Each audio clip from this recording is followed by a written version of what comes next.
Kala ko di nagre-record. Ayun, basta. So ito na nga, tatalon muna tayo. Meron pa tayong ilang Singapore videos, pero since kakalabas lang noon, tutuloy ko na to. So parang Singapore, bumalik tayo sa Pilipinas, pabalik tayo sa Singapore. Anyway, so ito na nga yung AirPods, which is na unbox ko na rin dun sa room na or sa hotel na pinagstayan natin, dahil kailangan kong gamitin kasi pupunta tayo doon, pero papakita mo sa inyo at least yung mas kita yung ganito. So ayun yan, whoop, kunwari may cinematic, boom. Okay, so ayun yung AirPods Pro 2 second gen.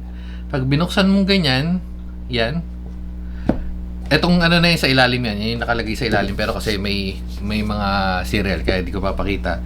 So tapos makukuha natin tong mga manual, at ito yung AirPods. Tinanggalan natin kasi nandito yung AirPods. Pupunta tayo doon, relax lang, relax. So ayun yung AirPods. Sa ilalim niyan, ang makasama pa niyan is meron pa tayong yung Q-tips, or yung parang kung kasya sa tenga mo, extra. Hindi ko na pinalitan kung anong nakalagay dun sa AirPods na by default, yun yung ginamit ko.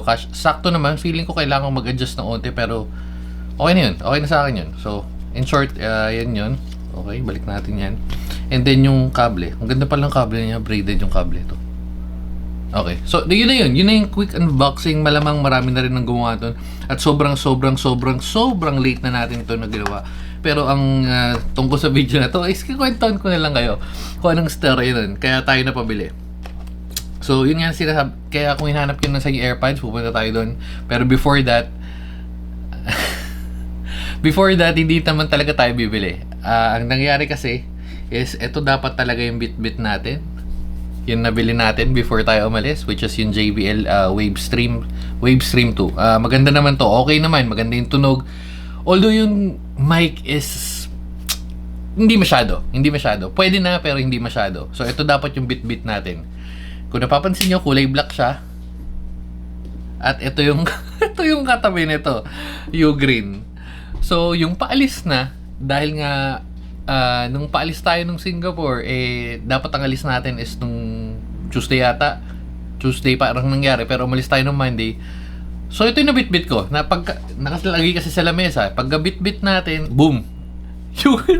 Yung nasa aeroplano, sabi ko, okay, papatugnog na, matetesting ko yung JBL sa mga noise cancellation shit. Boom! Oh! You green! Well, in all fairness naman sa Ugreen, maganda naman talaga yung tunog niya. Although yung noise cancellation is hindi talaga siya effective, kasi una hindi naman siya nakasaksak sa tenga. So nangyayari para na rin siyang tayong naging comparison na rin. Pero sinishare ko na lang yung experience ko, kaya tayo na pabili nito. So ayun na nga. Tapos yung mic nito, hindi naman din pangit, hindi rin naman masama, medyo below average lang. So, ayun yung story niyan. So, Ugreen. Okay naman pag makikinig ka lang ng audio na gusto mo, naririnig mo rin yung surroundings mo, kumbaga para ka naka-adaptive na iba yung itsura, pwede to. So, again, nagko-cost lang to around 600-700, hindi ko matandaan yung exact, pero more or less nasa ganung price range. Ito, nasa around 2.7, JBL. Okay, so ayun na yung story nun. And pupunta na tayo doon. Ito naman yung AirPods nating peke. Okay, so na-compare ko na rin siya, kasi pag uwi natin, ano yung difference ng AirPods nating peke, pinakita ko lang before yan. Again, parehas. Ayan, ganyan itsura. Yung quality and all, pupunta tayo paglabas ng AirPods natin. Okay, so ito na yung AirPods. Ay, mamaya na. Pero ito yung AirPods. Ayun na yung AirPods natin. Tatambling natin. Hindi, mamaya na. Ito na pala. So, bumili na ako before tayo pumunta sa AirPods, ito na yung nabili kong AirPods case. Hindi naman ako nagki-case, pero kasi mahal yung bili natin, kaya makip-case tayo bigla. Okay, so yan lang yun. Sakto kakadating nito kahapon, or kanina yata. Yan, bumili tayo ng, uy, cute. Uy, ganda rin ah. Uy, maganda rin. Rockin. May waves pa. Bo, ganda rin ah. Punta tayo. Open muna natin, check natin. Pero feeling maganda rin nga itsura. Sama na natin sa video kasi AirPods, ano rin naman siya, AirPods accessories din naman siya. Maganda nga. Okay. So, ito yung itsura. Testing natin. Dito na natin lalagay. Kasi, why not? Okay. So, yun nga. Kasha ba? May dumi yan kasi nakalagay doon sa bag. So, pag nilagay natin siyang ganyan, boom. Tapos ito. Uy, okay din ah. Maganda. Parang maganda rin. Bibili natin ganito sa backpack. Pero ito, automatic. Ooh! Ulit ito. Ano? Babab. Kaso nga lang, kapag nakalagay sa bag, syempre ma-open yan. Pero, all good. Ang ganda ng ganito nyo. Pero kasi, hindi. Isama na natin yan sa picture. Oops. Okay. So, pupunta na tayo sa AirPods na sinasabi ko nga. Okay. So, ano lang difference nung original? Ay, thumbnail natin. Oops. Thumbnail. Okay, so ano naman difference nitong original sa peke? Mayroon mapagko-comparean ko to dun sa AirPods na una. Hindi kasi 'di ba may AirPods Pro 2 na first gen, AirPods Pro 2 na second gen. Yung first gen alam ko hindi pa rin type C yata to or hindi fast charge, tag dito. Hindi magnetic charging. So, mapag-compare natin yung kasi ganun yung kay Beck yung AirPods Pro. And then, pagkatapos yan. All in all, parehas naman yan. Pare-parehas yan. So, anong pinagkaiba? Ang pinaka-pagkakaiba niya na mapapansin nyo agad na noticeable is pag meron kayong Mac ecosystem or Apple ecosystem. Kasi kung gagamitin mo lang siya like yung normal na ganito na kukonek mo na sa iPhone, pag kinonek mo, actually di siya noticeable na peke. Na parang bili ko dito 1.5 yata. Hindi ko na matandaan, parang mga 1.5 or more or less less than 2,000. So sulit ba? Ayos lang. Kasi hindi ko pa Kasi hindi ko pa natetesting tong original. So again, kung sulit ba ng mga panahon na yun, pwede na. Pero yung pangit yung audio. Pangit yung mic. Yung pag nakikipag-usap ka. Kasi ayon kay Beck medyo sabog. Pero yung tunog, okay lang.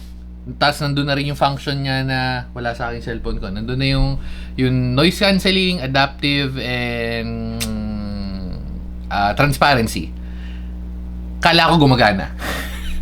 Pero gumagana naman siya in a way. Pero nung tumalon tayo dito sa original, ang laki ng difference.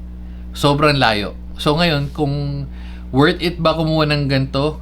Yes. Pero I suggest, dito na lang kayo sa Pilipinas bumili. Mahal sa ibang bansa. Again, kaya tayo napabili nito kasi naiwan natin itong JBL. Bibili na dapat ako nito nung Korea kami. Hindi ako bumili. Taiwan kami. Hindi rin ako bumili. Parang naging aksidente na napabili tayo sa Singapore. Medyo mahal, pero again, ayun yung storya. Medyo maganda na rin, may storya kaya tayo nakabili nito. Pero yun, medyo mahal. Ang original, ang SRP nito sa Pilipinas, 14,990 or parang roughly 15K. Nabili ko siya doon kasi may exchange rate pa and all. Roughly mga 15,700. Pero since may tax refund, nakuha natin $19, around 800 na pinangkain namin sa airport. So, pwede na, medyo mahal. Pero may nakita kasi bago kami umalis, kasi tumitingin-tingin na ako, lagi naman may add to cart ko. Ang pinakamura kong nakita parang 11,600, which is yun sa Beyond the Box. Hindi naman ako wala akong kahit ano sa Beyond the Box, pero parang siya yung pinakamura na nakita ko. Meron akong nakitang mas mura, around 10.8 yata or 10.6 din. Pero hindi alam mo yun, parang nakalagay na retail store siya, pero bakit ka maglalagay ng retail store sa shop na may basta gets na yun. So ewan ko, or pwede naman kayo bumili rekta sa Apple Store, pero yun nga, ang SRP niya is 14,990. Again, sulit ba siya? Kung yes, para sa akin mas sulit siya, lalo na kung ginagamit mo siya sa kung pakikinig, noise cancelling, ang laking epekto niya lalo sa aeroplano pag yung yung tunog, talagang cancel yung tunog. Tapos ang ganda rin ng audio pag yung pag nakipag-usap ka malinaw. So kahit alam mo, nandiyan telepono malayo, nandito ka, rinig pa rin. Pati yung audio niya, yung audio hindi ganun ka-bass, pero above average na siya sa Ugreen. Sa JBL mas syempre mas maganda yung tunog niya dahil boom boom, may boom boom. Pero may actually sakto na, pwede na to. Kumbaga yung JBL mga below average siya kasi wala siyang bass eh. Pero kasi mas ginagamit mo siya yung function niya na like function as na pakikinig ng music, is di naman ganun kalakas yung bass, okay na. Pero again, mas sulit to. So sa 2.7 ito 8, kung bibili ka naman at may tag dito, may budget ka, I recommend na to. Lalo na itong pinakamaganda na nakita kong pinaka useful sa akin sa lahat. Ito, pagka ginamit ko sa phone ko, sa iPhone, nakakonect within the area, nandito yung iPad or yung MacBook, lumipat ako sa MacBook na nakasaksak pa rin yung saksak pa rin tong AirPods, automatic lilipat yung tunog, sumasama. At hindi yun nangyayari dito sa Peke. So, yun yung pinakamadaling pang-testing nyo kung bibili kayo ng Apple sa mga local shops or sa mga kilala nyo kung original or hindi. Hindi siya sumusunod. Hindi ko alam kung mayroon ng original na ganun. I doubt. Pero, yun lang. At lastly, ito magagamit ko na lagi naka-display to. Although hindi lang masyado kita kasi nandito banda yun.